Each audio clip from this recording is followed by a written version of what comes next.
and welcome to the Business Spotlight. I'm Patrick Dewar, and today's show is going to be, well, I think you'll really find it an exception. Recently, I was listening to the radio, and that song, Cats in the Cradle, came on, and I thought, man, have I done a good enough job raising my son? Does he look at me and think, I want to be like him? And is that going to be the right kind of character? Well, today's guest is Wendy Kaufman. Wendy is the CEO and founder of Balancing Life's Issues. And she has literally created a group of over 1,000 trainers around the U.S. that talk to corporations that speak for keynotes, trainings on the whole issues of balancing life's issues. Wendy, thanks so much for being on the show. You're welcome. Thank you for having me. I'm really excited about this show because I want to get into your story. When I think about the foundation of this, I've heard a little bit and I thought, man, you really invested. You paid a great price. Tell me about the start of this. So yeah, it certainly has been the trials and tribulations of my life. I often joke about that in all of our sessions and certainly with my trainers.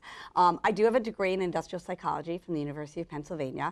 Actually wrote my thesis on dual career relationships. And so even then I knew how hard it was going to be to make a relationship work. That was certainly 30 years ago. And so, then took a little bit of a break, and I was a stay-at-home mom that did some part-time work and got divorced. And at that moment in time, I remember thinking, you have to go to work, you've got to raise the kids, and really, truly, does your boss care? Does your employer care? And how hard that was. And that's when Balancing Life's Issues was founded. And I am thrilled at not just the success of all my trainers, but the success that the companies know that they do care about their employees. They really care about their health and their happiness, and that's what we do. Well, and you work with every size corporation, but the thing that was really interesting is the number of Fortune 500 companies that have brought you in to help their people balance their lives, and even, as I understand it, you guys do everything from executive leadership training, team building, all the way to what else? Anything you can think of. So elder care. When my dad was sick, I learned firsthand what it's like to be in that sandwich generation, having kids in college and caring for someone who's very ill. And what was that like? And how do you go to work with that? So anything from a traditional leadership class, which you might think of, but also really thinking about how do I talk to my kids about sex, drugs, and alcohol? How do I deal with an aging parent? How do I take the car keys away from my mom? These are things that people are worried about, and they need help. And and like I say, a lot of this came out of just your life, and then you began to talk about it. People began to hire you to do more of that.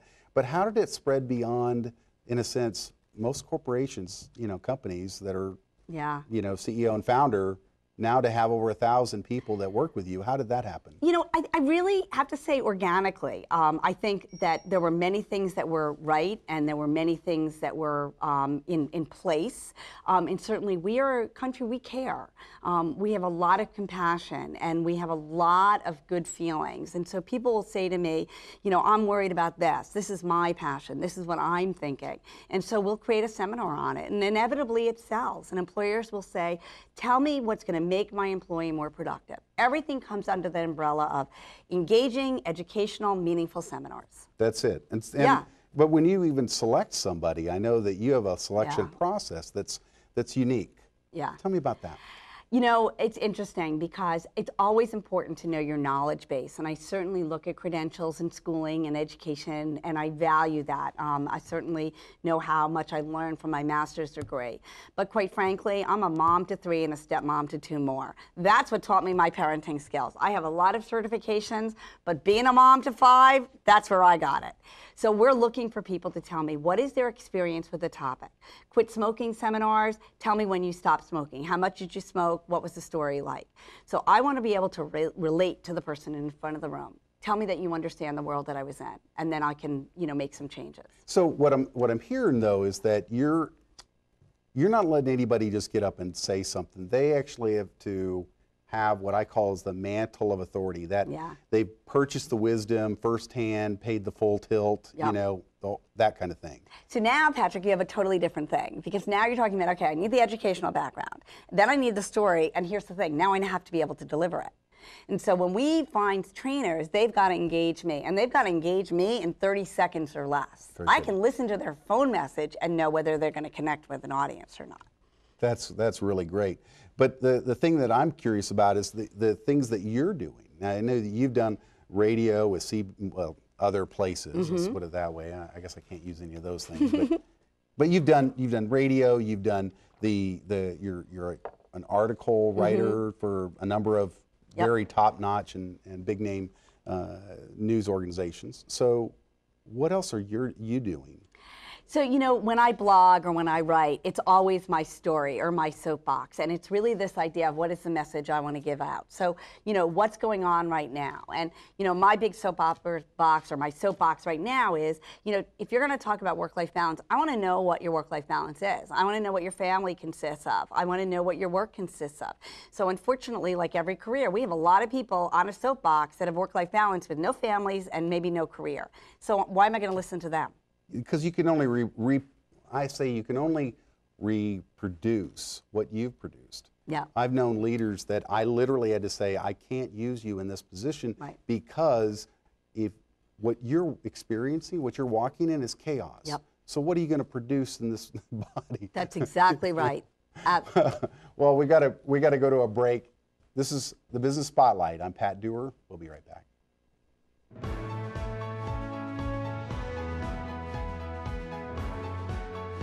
You can become a published author. Discover a system that will lead you from idea to having your book on the bookshelves. Bob Baer pulls back the curtain at the More Power to Publish workshop. Watch and learn how to follow the step-by-step plan to turn your idea into a published book. Learn more at morepowertopublish.com.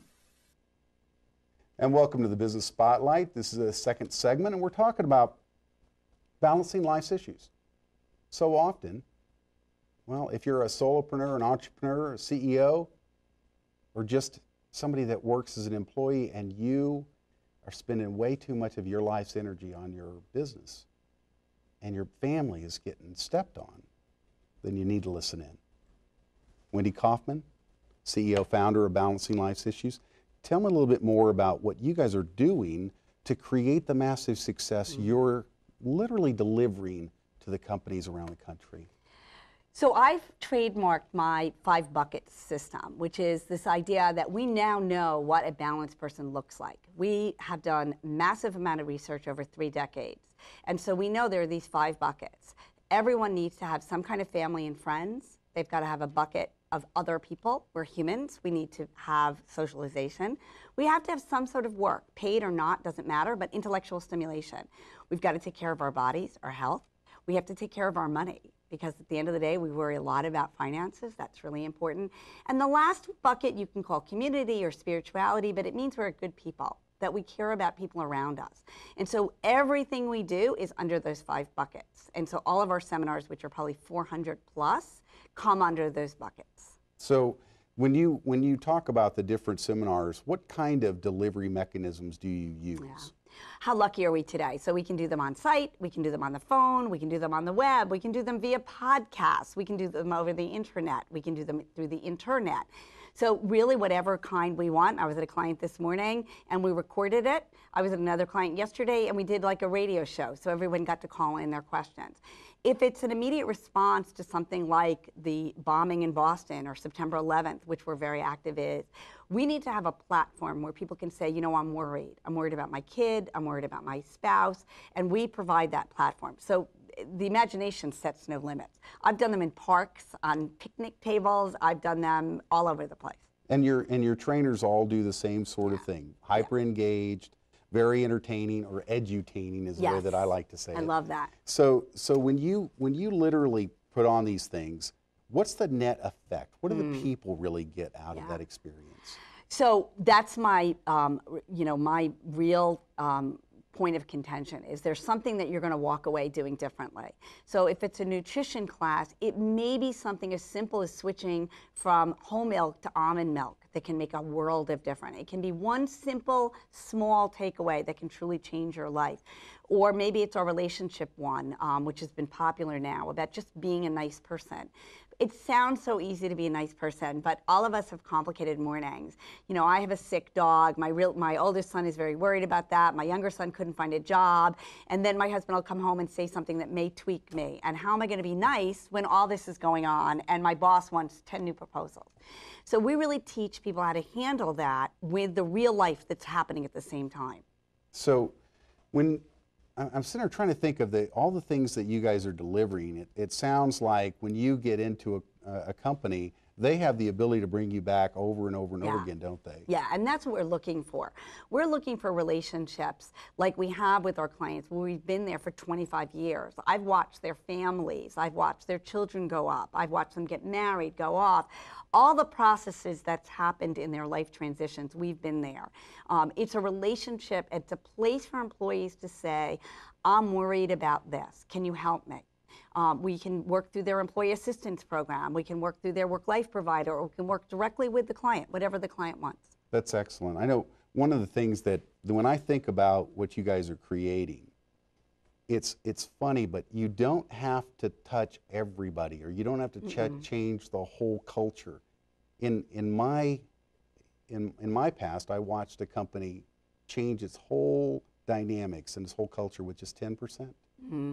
Have you seen that? Oh, absolutely. I've even seen it with less. I've seen it with being able to identify the real Debbie Downer or the real negative Ned, the cynic in the room. I mean, we love those cynics in the room. Bring it on. You know, best thing about what we do is we do get a good do-over every day. And I have to tell you, I've been doing this 30 years, and I am still as naive and hopeful as I was 30 years ago, that people change, they want to change. They want to feel happier.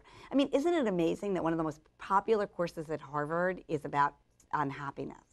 So we now know, what do we need to do to feel happier? And we can teach people that skill, just the way they are doing in other countries, by the way. We're playing catch up here in America. Where else are they doing that sort of thing? When you say, that's news to me. Oh, what gosh. Do you mean? I came from a trip in China, and I was amazed at how astute they were on the philosophies of positive psychology and happiness.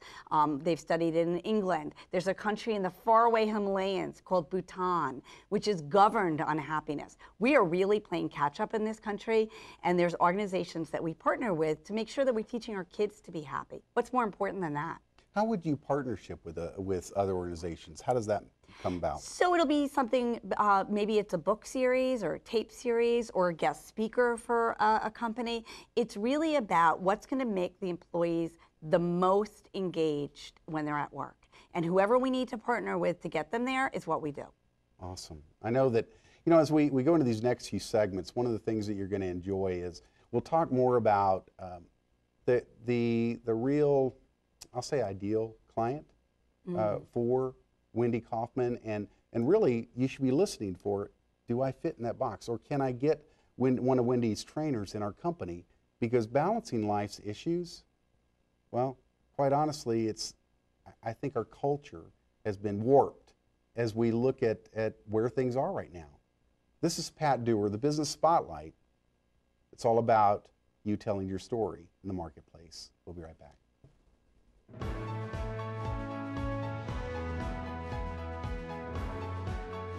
You can become a published author. Discover a system that will lead you from idea to having your book on the bookshelves.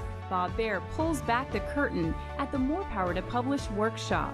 Watch and learn how to follow the step-by-step plan to turn your idea into a published book. Learn more at morepowertopublish.com. And welcome back to the Business Spotlight. I'm Pat Dewar. Today we're talking about balancing life's issues. Wendy Kaufman is the CEO and founder of Balancing Life's Issues, and, well, she's bringing a great deal of information about how you can, well, let's just say, get things the right, is it the right bricks in the right place, the right rocks in in the jar in first? the jar, sure, everybody knows that one. Yeah, that will work. And I never want to say the right, because I often really joke that I'm the most perfectly imperfect person, and I look for that. I look for the mistakes I've made, because certainly they're the ones that have gotten me to the next level. One award that my company got, I joked that, I need to thank my ex-husband, because if it wasn't for my divorce, I don't know if I would have done this. So, I really look forward to the mistakes that I've made, and I think we learn from not just our mistakes, but from everybody else's mistakes. Well, I think it's also really important is that you're coming out there as a human, not as I want to say a Barbie or a doll kind of thing, a plastic figurine that has this mask. You show up and hey, this is me. This is the way I always am. And I think what's interesting about that is we want to be reminded, certainly I know I want to be reminded about how one little thing can change everything. When I was first divorced, I had 3 little kids, very little money, and people would say, you don't have time to date. Best thing I did was start dating early on. And, it was bartering for people to watch my kids for a half an hour, to take a 10-minute break to meet my husband, who I love and adore now. And so, it doesn't take a lot to make our lives better. It's not about that next big paycheck. It's really about, well, if you volunteered at a soup kitchen one day a month, have you done one small thing that's truly going to open up every door for you? Have you lost 5 pounds? Have you started exercising? One small change that's going to make everything fall in place. That is so important, because it doesn't have to be, herbal liposuction where one pill changes you. It's really about that step that enters you on the journey, right? So true. So when we talk about your ideal client, I know we've talked a little bit before, and I know you do a lot of work for the Fortune 500 group. Mm-hmm. What are some of the things that they should expect from you? And then, maybe I should stop and say it this way. Who is the ideal client? And then what should they expect? It's interesting, because that's been a journey for me. So I used to think it was just big clients with a lot of employees. And we've recently done a session for a father, a son, just a father and a son company, where they just were not connecting. And so it's this teeny small 2-person, and we have a class called The Elephant in the Room. And we taught the father and son how to communicate. I mean, how beautiful is that after all these years, the father can say what he really wanted to say, and the son got a chance to say what he really wanted to say. So I think our ideal client is people who really want to, believe that they owe their employees for something. They owe their employees some kind of work that helps them handle everything life has given them, number one. And I think the other thing is for the employers who really say, you know what, I want to feel less stressed. I don't want to yell at my employees all the time, or I don't want to yell at my wife or husband all the time. So I think it's both. It's really for people that need to continue learning. And I would certainly argue that's everybody. Oh, certainly no. me. Well, I totally agree. One of the things that I'm sold on is the old Ziegler saying that you're what you are, where you are, because of what's gone into your mind. You want to change what you are and change where you are. Absolutely. Change what goes into your mind. So what I'm hearing is, if you really want to make a change in your company and its culture, it's bring you guys in and allow you to instill or insert some new thought patterns. Yeah. Is that what I'm hearing? Absolutely. It may be everything from emotional intelligence, which I was lucky enough to be trained this year with Daniel Goleman himself through a series of workshops. And so it may be a matter of understanding how I connect emotionally with everyone around me. Or it may be things on parenting supports. We worry a lot about our children. It may be something like that. It may be things on your dog, on your pets, which we certainly care about. I have 4 of them, so I understand that. I think the important thing is we're not judgmental. So we're really looking for a sort of a self-assessment to say, tell me what you're looking for. What kind of culture do you want to build, and how are we going to get there? And you guys, that whole thing about you being able to create a process and a program, it doesn't necessarily have to be one pill, does it? No. I mean, when you think about changing a culture or bringing something like this, what would you ideally like to see in a company that is Fortune 500 and you're able to insert yourself? What we know, what research has proved in every situation is education really absolutely gives us results. In New York City, we have the calorie counts on our menus. People don't like it, but we know for a fact it's worked. So we need to make sure that our employees are educated about what works and what doesn't work. And so that's really what we're promoting, is education in an engaging, humorous way that connects people to believe that they can make that change. So if it's teaching calories and, you know, helping being more conscious and working with the Affordable Health Care Act, which all of us are part of now, and making our employees healthier, and healthier covers everything, then we're all about that. And is that something that you guys are doing a fair amount with? Yeah. Is this new bill? Yeah. Teaching employees how to sleep has been a really popular seminar. You know, we did there you go. I have no problem with that. No, I'm sorry. The average American is exhausted. And just teaching people how to sleep through the night. We actually were able to change one particular, this is a hospital story, where their employees were late. Well, we found out the reason they were late was they were so tired they couldn't get up in the morning. And here's how they all go together. Who hits that snooze button? You hit that snooze button every day, you're wasting time. There's your gym time. There's your exercise time right there. We just found you some extra time. That's funny. Well, speaking of time, we're actually out of time for this segment. This is the Business Spotlight. We got one more segment. You'll want to see it. We'll be right back.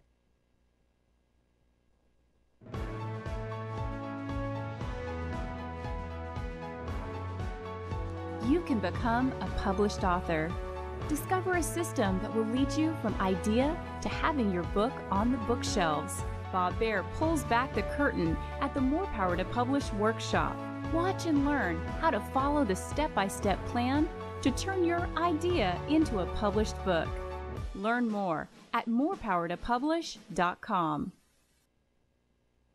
And welcome back to the Business Spotlight. Today we're talking about balancing life's issues. We've got the CEO and founder of a company called Balancing Life's Issues, and she's got trainers all over the country that can help your company and your employees begin to, well, let's just say, get the right things done and take care of the family too. Wendy, thanks so much for being on the show. You're welcome. Thank you for having me. So I really want to get in this time, just how can somebody connect to you? In other words, what do you want somebody to do is it call you, go to your website? What are the resources they should engage right away? So, you know, either is fine. We have a website, www.balancinglifeissues.com. where you can see me in action, read some of our philosophies, a letter from me. It's got a contact form, so go ahead and fill that out. Or you can give our office a call at 914-762-9075. If you're in Westchester, New York, about a half an hour outside, come visit us. We have a beautiful 1890 building that I gutted, and that's our headquarters. And so when somebody does begin the process, do you do assessments? What's the process? Yeah, we will work usually with an HR department or sometimes with an executive. It really depends. And we'll take a step back. One of the things that, of course, we offer is 30 years of experience of what's worked at competitors, what's worked at different clients. We really are able to take a step back and say, you know what, we've pretty much worked with every organization, from the fashion industry to the hospital. I do a ton of work at school systems, as well as the Fortune 500 or certainly the smaller companies that come underneath that. So we offer the breadth of, gee, you know what, we've done this before, here's some ideas of my work. And again, with 1,000 trainers, we have a good network to match people up with. So do you just send the local trainers to that area, or do you marry somebody to a specific? We marry it, and that's very important. And I will certainly make sure that it's the right team for the client. So we really do try to be very cost conscious and very careful about travel budgets at the same time of saying this is really going to make a difference for you. So we're very networked in for that. That's really great. But you do have folks all over the country. Yeah. So if you get a call from a specific area, or if they've got an office in another region, you can cover them that way. Is that how you do that? Absolutely. I also have to tell you that we were actually one of the very first companies in this country to do e-learning. I've been doing e-learning so long that we started on dial-up. So if you can imagine how long it took to do a webinar on dial-up, it was crazy. So we can also really roll out any kind of web platform. When I return, I'll be doing a Take Your Kids to Work Day, which we love. I started with the Ms. Foundation, again, about 30 years ago, and we were actually doing webinars for kids all across the country. So there'll be, you know, I think one bank is doing 15 sites simultaneously, and I'll be in my office. Oh, that's awesome. So really you're creating this network of folks that are basically picking up your show. Yep. and they're getting the edutainment. Yep. And going from there. So what are some of the big projects you're working on now? If you can tell me the kinds of things you're doing there. We're really focused on what preventative health means. And so the research we're learning is brand new stress management techniques, which are very different. So some of us are still teaching things that are really outdated and quite frankly are wrong. So we're really teaching it in a new way. We've moved into the world of homeopathic and holistic medicine and holistic health and holistic eating. So certainly anything that makes somebody happier and healthier. In the business arena, we're focused a lot on emotional intelligence, which I've talked about, and being a better leader, being more emotionally in tune with what's going on. And I'd finally say, in the other side of it, we're really trying to teach people how to be connected with another life. Everybody wants their employees to have a life to go home to. Because if they've got a really good life to go home to, trust me, they're way nicer when they come to work the next day. I have a friend who says, take energy home. Yeah. And he says that's always the key is no matter how tired you are, amp it up, Yep. take energy home. And I think that's really important. The one thing though, do you guys teach things on like in relationships, in any kind of relationship? There's always the issues of boundaries. There's always the issues of really that communication style. Are you doing very much in that capacity as well? So we can do some things we're doing for a foreign bank actually is we'll do an assessment of how you speak, what kind of communicator are you, and then what kind of the communicators are the people around you. And so we actually teach them how to speak different languages. And that's so critically important, not just at work, but at home. Of my family of 7, I'm the way-spirited communicator. I don't know if you can tell. And I'm married, not at all. not at all. And I'm married to, and my older son are systematic communicators, and all they want to know is the right information. And trust me, that's crazy hard to learn a different language. I totally agree. I know that one of the big things that you run into in a lot of the corporate type of environments is you say one thing, they hear something else. In fact, email is one of those that you have to go, you have to call somebody up afterward. Did you hear what I said? Yep. Because I said this and they're, it's crazy. How can somebody hire you again? So, check out our website, which has a wealth of information, balancinglifeissues.com. Of course, all our work with companies or agencies is confidential, so we don't share that information on our website. We do share a little bit about me and our trainers, or you can give us a call at 914-762-9075. The other thing I was really pleased with is the number of testimonials that you have in there and the things that they're saying. Now, you were real careful to block out certain names and stuff like that. But, I mean, the gist of it is people walked away with a changed life, an enhanced position. Yeah. Would you agree? I definitely do. I mean, even everything from our finance classes where people are so downtrodden about, how am I ever going to get out of this mess? And then they'll come to a 1-hour class and we'll teach them a budgeting. That's awesome. Well, like she said, go to Balancing Life's Issues. This is the business spotlight. It's literally taking your story and telling it in the marketplace, first in the DFW area, and then in Houston, then out on the internet. See us on Doer Expert Network. We'll talk to you all next time. Thanks again, Wendy. Thank you. Bye-bye.